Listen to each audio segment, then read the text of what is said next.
नमस्कार दोस्तों, मैं राजकुमार सुमन आपका बहुत बहुत स्वागत करता हूं। आज के क्लास में मैं 30 प्रश्नों पर चर्चा करने वाला हूं और 30 प्रश्न जो होगा बिहार दरोगा, बीपीएससी पीटी और बिहार एसएससी, बिहार पुलिस के लिए, इसके साथ साथ रेलवे एसएससी की तैयारी करने वाले बच्चों के लिए भी रामबाण साबित होगा। तो आप लोग इस पूरे 30 प्रश्नों को इत्मीनान से देखें और लाभ उठाएँ। मैं प्रतिदिन इस लॉकडाउन के दौरान प्रतिदिन सुबह सुबह 30 प्रश्नों को लेकर आऊँगा और आप लोगों के बीच डिस्कशन करूँगा। इस 30 प्रश्नों के दौरान मैं लगभग 100 प्रश्नों से अधिक का चर्चा करूँगा, जो काफ़ी लाभदायक साबित होगा। आइए हम लोग सीधे प्रश्नों की ओर चलता हूँ। आज का पहला प्रश्न है, सम्राट अकबर का जन्म कब हुआ? सम्राट अकबर का जन्म 15 अक्टूबर 1542 को हुआ था और हमीदा बानो बेगम के गर्भ से हुआ था। अमरकोट में राणा बीरसाल के महल में हमीदा बानो बेगम के गर्भ से सम्राट अकबर का जन्म 15 अक्टूबर 1542 को हुआ था। और सम्राट अकबर 13.5 वर्ष की अवस्था में 1556 में राजगद्दी को संभाला था और उस समय सम्राट अकबर के संरक्षक बैरम खां हुआ करते थे। तो अगला क्वेश्चन है साथियों, भितरकनिका अभयारण्य किस राज्य में है? भितरकनिका अभयारण्य ओडिशा में है। भितरकनिका अभयारण्य ओडिशा में है, कई बार पूछा भी गया है। अगला प्रश्न है, सलीम अली पक्षी अभयारण्य किस राज्य में है? यहाँ पर प्रश्न आया है, सलीम अली पक्षी अभयारण्य किस राज्य में है? सलीम अली जो एक पक्षी वैज्ञानिक हुआ करते थे और ऑर्निथोलॉजिस्ट हुआ करते थे और उन्हीं के नाम पर गोवा में सलीम अली पक्षी अभयारण्य है। और सलीम अली पक्षी विज्ञान केंद्र की बात किया जाए तो कोयम्बटूर तमिलनाडु में है। डॉक्टर सलीम अली पक्षी विज्ञान केंद्र की हम बात करें तो कोयम्बटूर तमिलनाडु में है और सलीम अली पक्षी अभयारण्य की बात करें तो गोवा में है। अगला प्रश्न है दोस्तों, भारत का मैनचेस्टर। भारत का मैनचेस्टर अहमदाबाद को कहा जाता है। भारत का मैनचेस्टर अहमदाबाद को कहा जाता है और भारत के मैनचेस्टर के साथ साथ भारत का बोस्टन भी कहा जाता है। भारत का बोस्टन और भारत का मैनचेस्टर अहमदाबाद है। और सूती वस्त्रों की राजधानी की बात करें तो मुंबई को कहा जाता है। तो भारत का मैनचेस्टर अहमदाबाद और उत्तर भारत का मैनचेस्टर कहेगा तो कानपुर। एक्चुअली मैनचेस्टर जो है कपड़ा के लिए मशहूर था, तो इसीलिए उपनाम दिया गया है। और अहमदाबाद भी कपड़ा का निर्माण काफी होता था, इसीलिए भारत का मैनचेस्टर अहमदाबाद, उत्तर भारत का मैनचेस्टर कानपुर और दक्षिण भारत का मैनचेस्टर कोयम्बटूर, जो कि तमिलनाडु राज्य में है। अगला प्रश्न है, एंडोन पावर प्रोजेक्ट कहां में है? एंडोन पावर प्रोजेक्ट दाभोल महाराष्ट्र में है। एंडोन पावर प्रोजेक्ट दाभोल महाराष्ट्र में है। अगला प्रश्न है, खंडाधार जलप्रपात कहां में है?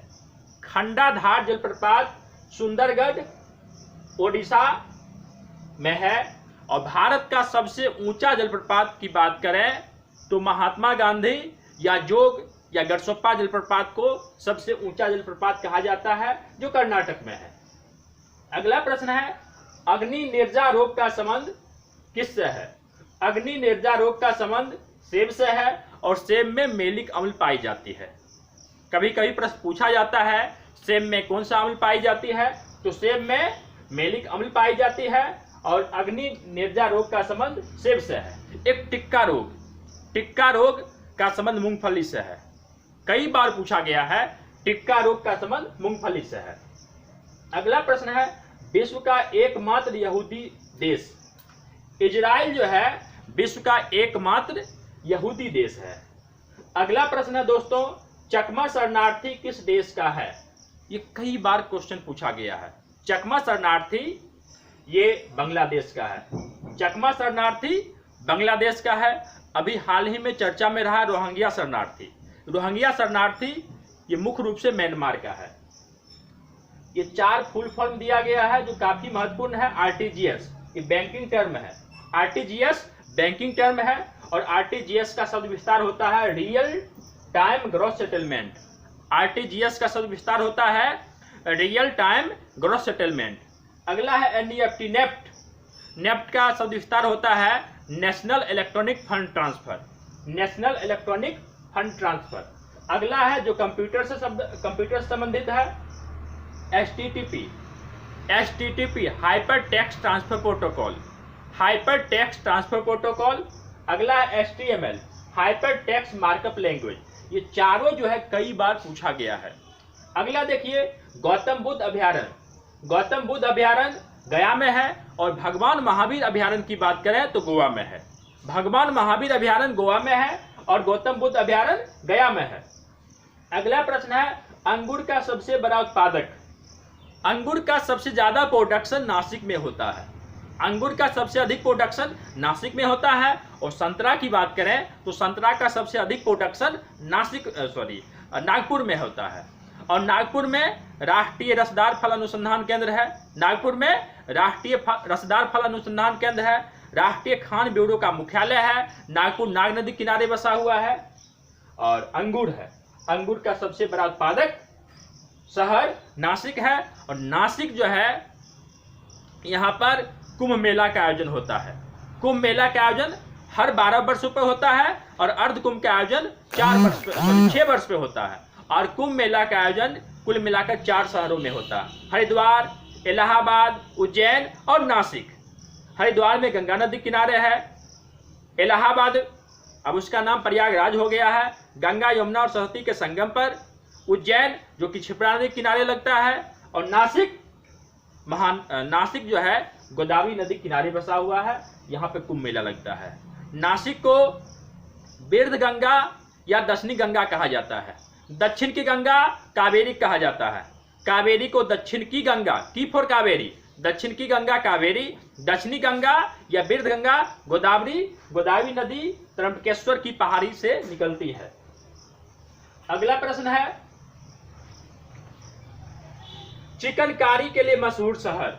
चिकनकारी जो कपड़ों पर होता है, चिकनकारी के लिए मशहूर शहर लखनऊ है। लखनऊ उत्तर प्रदेश की राजधानी है। छोटा इमामबाड़ा, बड़ा इमामबाड़ा, भूल भुलैया ये लखनऊ में है। और लखनऊ का प्राचीन नाम अवध हुआ करता था। लखनऊ का प्राचीन नाम अवध हुआ करता था, जहाँ के शासक शुजाउद्दौला हुआ करता था, जो इलाहाबाद की संधि में भाग लिया था। अगला है कोसी का उद्गम स्थल। कोसी नदी का उद्गम स्थल गोसाई थान की चोटी जो कि तिब्बत चाइना में है। हमारी कोसी नदी जो है गोसाई थान की चोटी तिब्बत चाइना से निकलती है और ये बिहार का शोक कहा जाता है। कोसी को बिहार का शोक कहा जाता है। चाइना का शोक हुआंगहो कहा जाता है। पश्चिम बंगाल का शोक दामोदर कहा जाता है। ओडिशा का शोक ब्राह्मणी नदी और महानदी कहा जाता है। महानदी को ओडिशा का शोक और लाइफलाइन दोनों कहा जाता है। कोसी नदी सबसे अधिक मार्ग बदलने वाली नदी है। और कोसी नदी जो है उत्तर बिहार में बाढ़ की तबाही मचाती है, तांडव मचाती है। अगला प्रश्न है गरीबों का सेब किस फल को कहा जाता है। गरीबों का फल जो है गरीबों का सेब अमरूद को कहा जाता है। और अमरूद का सबसे बड़ा उत्पादक राज्य की बात करें तो यूपी है। और गरीबों की गाय की बात करें, गरीबों का गाय बकरी कहा जाता है। अगला प्रश्न देश का प्रथम केंद्रीय कृषि विश्वविद्यालय। देश का प्रथम केंद्रीय कृषि विश्वविद्यालय मणिपुर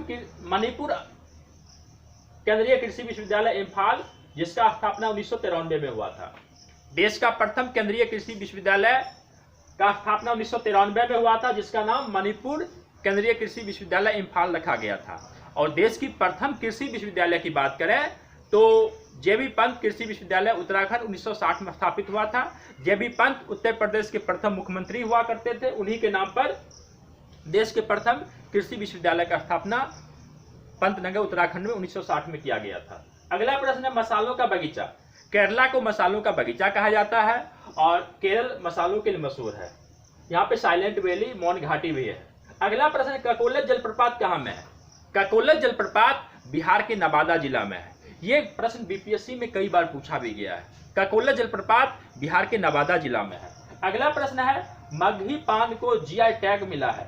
हाल ही में मगही पान को GI टैग मिला है। कहाँ का है।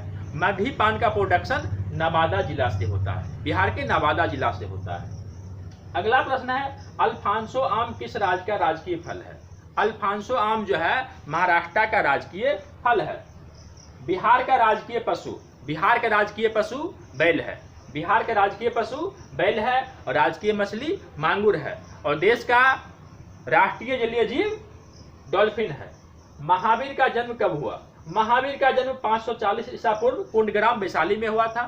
भगवान महावीर का जन्म 540 बीसी कुंडग्राम वैशाली में हुआ था और इनका मृत्यु 468 ईसा पूर्व पावापुरी में हुआ था। अगला प्रश्न है अनाज की रानी। मक्का को अनाज की रानी कहा जाता है। मक्का को अनाज की रानी कहा जाता है। अगला प्रश्न है नाबार्ड का स्थापना।